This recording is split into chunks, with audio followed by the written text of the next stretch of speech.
Assalamualaikum warahmatullahi wabarakatuh. Alhamdulillah sahabat-sahabat semuanya. Saat ini kita bertemu lagi di temuan kajian selanjutnya masih di dalam tentang lauk pauknya Rasulullah SAW. Yaitu kajian mengenai kepribadian Rasulullah SAW.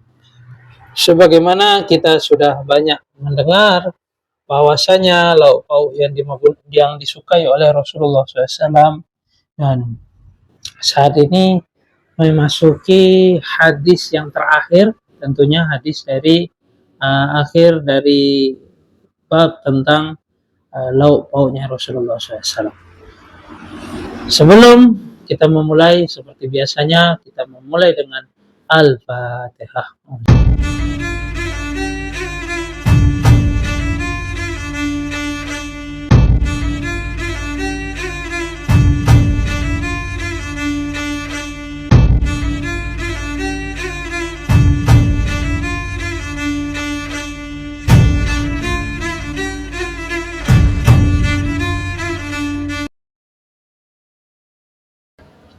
Alhamdulillah sahabat-sahabat semuanya, kita akan melanjutkan dari kajian tentang kepribadian Rasulullah SAW, yaitu mengenai dari lauk pauknya Rasulullah SAW.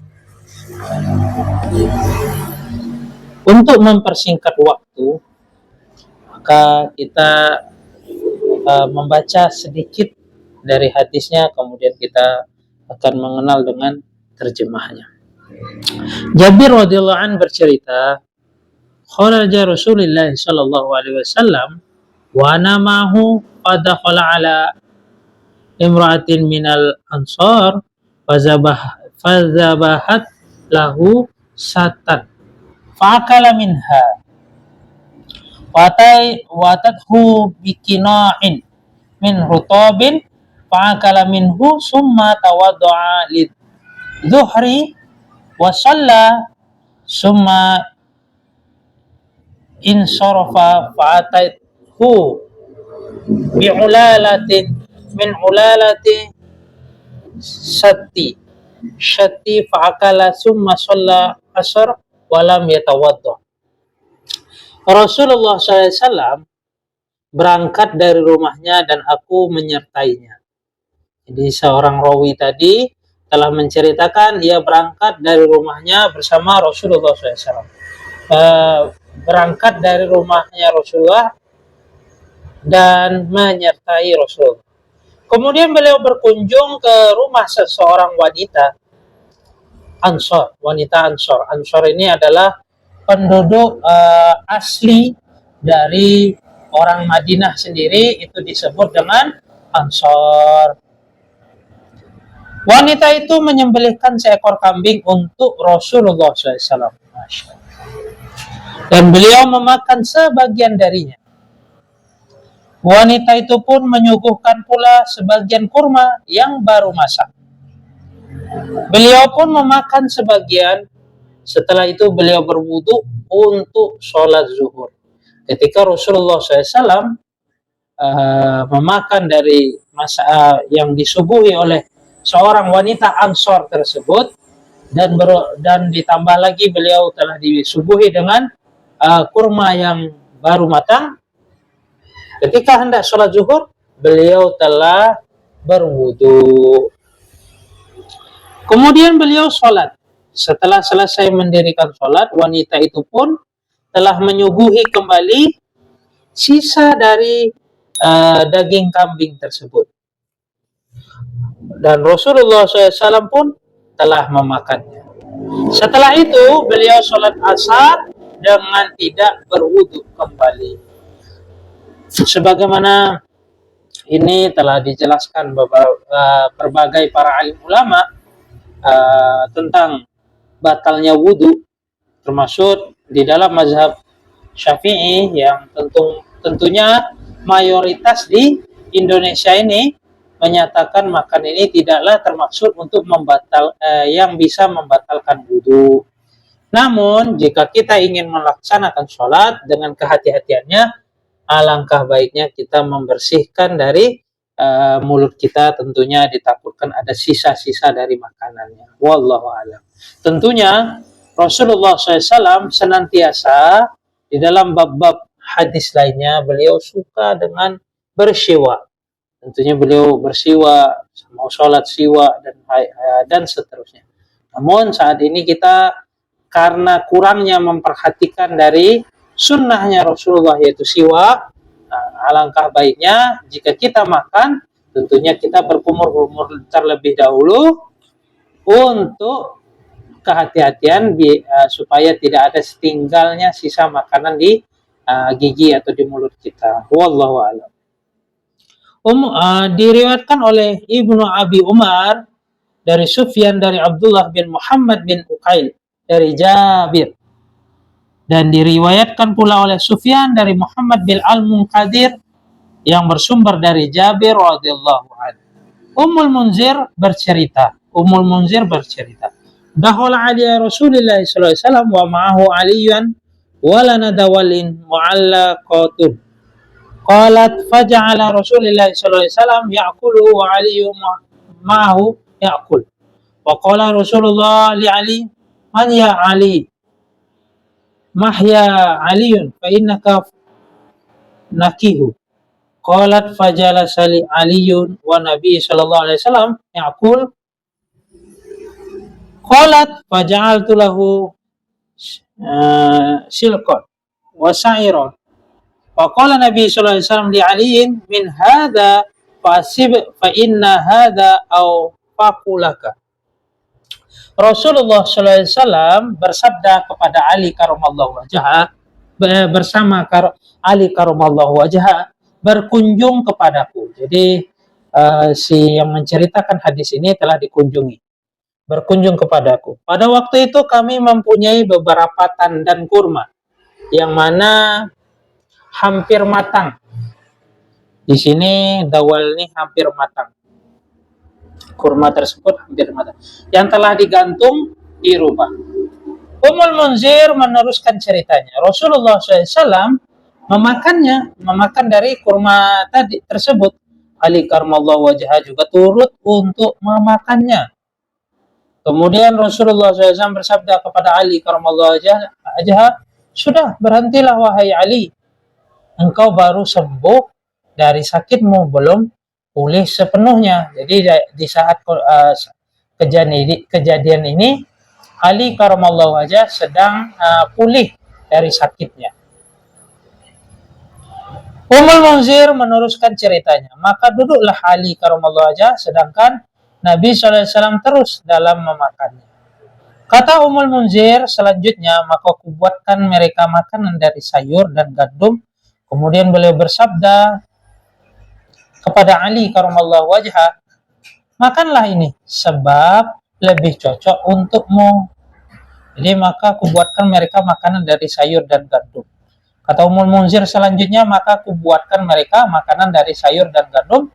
Kemudian beliau bersabda kepada Ali karamallahu wajhah, makanlah yang ini sebab ini cocok untuk dirimu. Maksudnya kondisi saat itu Sayyidina Ali karamallahu wajhah lebih baik memakan gandum dan sayur yang telah dibuat oleh si Munzir. Wallahu a'lam.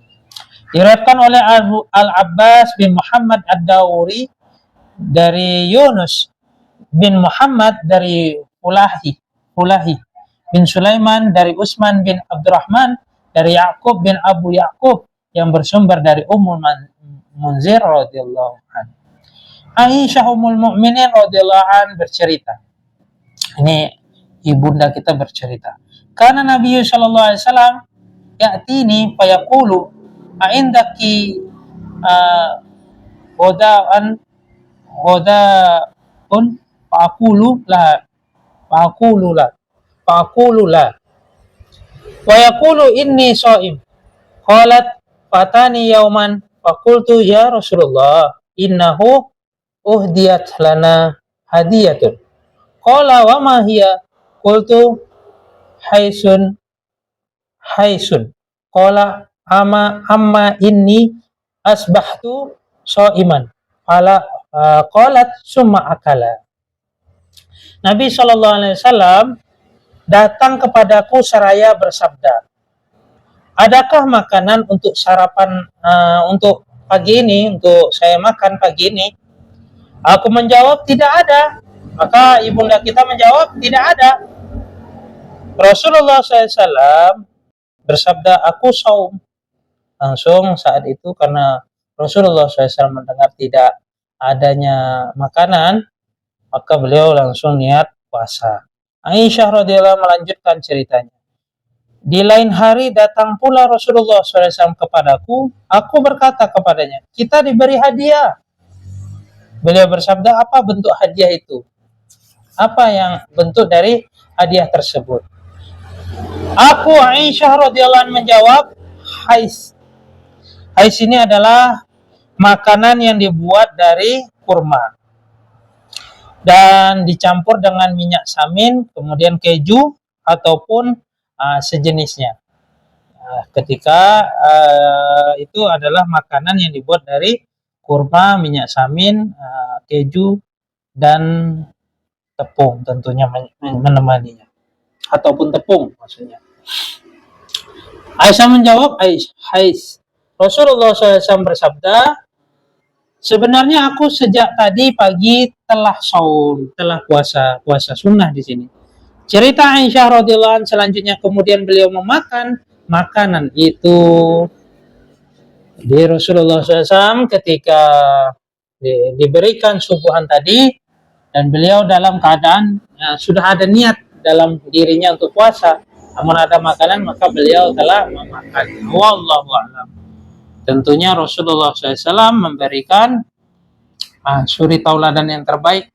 Jika tidak adanya suatu makanan apapun, tentu Rasulullah telah memberikan contoh, telah berpuasa. Kemudian jika ada beliau makan. Masya Allah. Begitulah sikap Rasulullah SAW yang membuat derajat beliau tinggi, menjadikan Nabi yang hamba, Nabi yang menghamba kepada Allah. La haula wala quwwata illa billah. Beliau tidak ada makanan. Dari segi hal itu saja kita bisa memahami bahwasanya kesederhanaan dari kehidupan Rasulullah SAW. Kita lanjutkan, yaitu hadis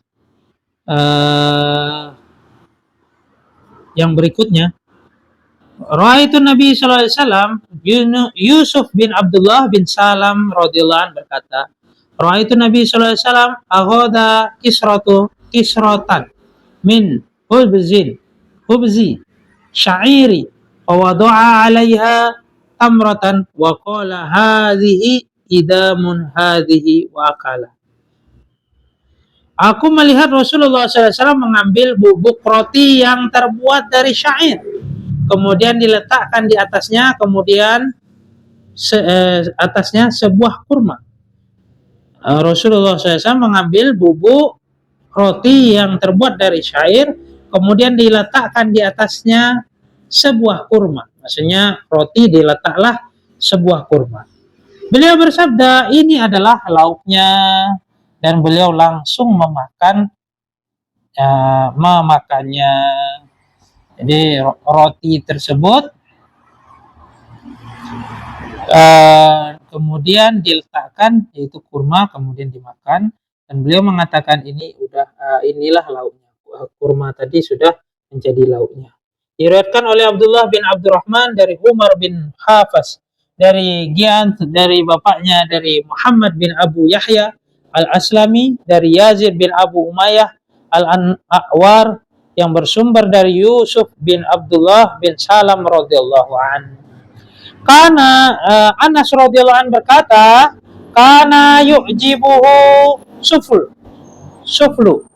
Qala Abdullah, yakni ma bakia minat ta'am. Sesungguhnya Rasulullah SAW merasa sayang terhadap suf. Menurut Abdullah, suf adalah sisa-sisa dari makanan.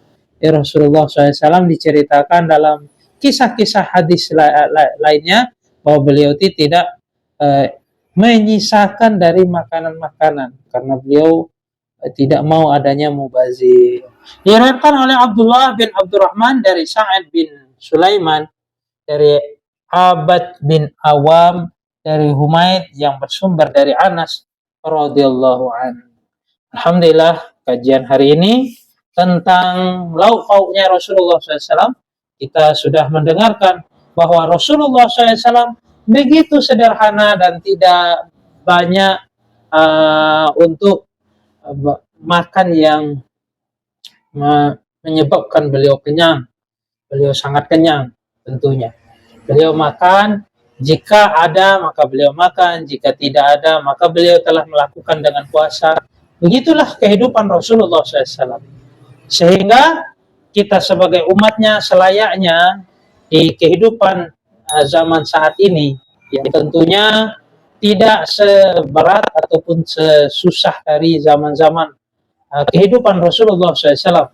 Tentunya perlunya kita senantiasa bersyukur karena begitu nikmatnya di dalam kehidupan kita yang banyak tentunya tidak ada di masa-masa Rasulullah SAW.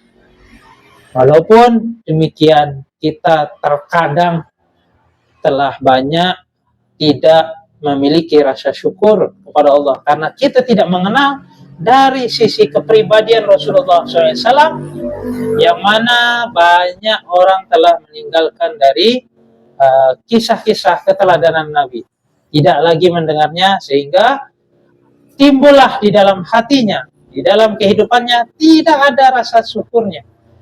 Dan jika kita memiliki rasa syukur, tentu Allah Subhanahu wa taala pun akan senang kepada sikap kita tersebut, hati kita tersebut, sehingga Allah akan berikan suatu jalan yang mungkin memberikan ketenangan kepada jiwa kita dan diberikan rezeki yang tentunya sebagaimana orang-orang yang telah Allah ridhoi. Wallahu a'lam. Kurang lebihnya saya mohon maaf, saya mau undur diri dikarenakan besok kajian kita akan memasuki bab setelahnya. Tentunya jika ada kekurangan di dalam saya membuat suatu video ini, berikanlah komentar-komentar yang positif yang meningkatkan dari kualitas saya membuat, dan saya mohon maaf jika ada kurangnya. Jangan lupa yang ingin mengikuti kajian saya, bantu dengan subscribe, karena subscribe itu adalah gratis. Wabillahi taufiq wal hidayah. Assalamualaikum warahmatullahi wabarakatuh.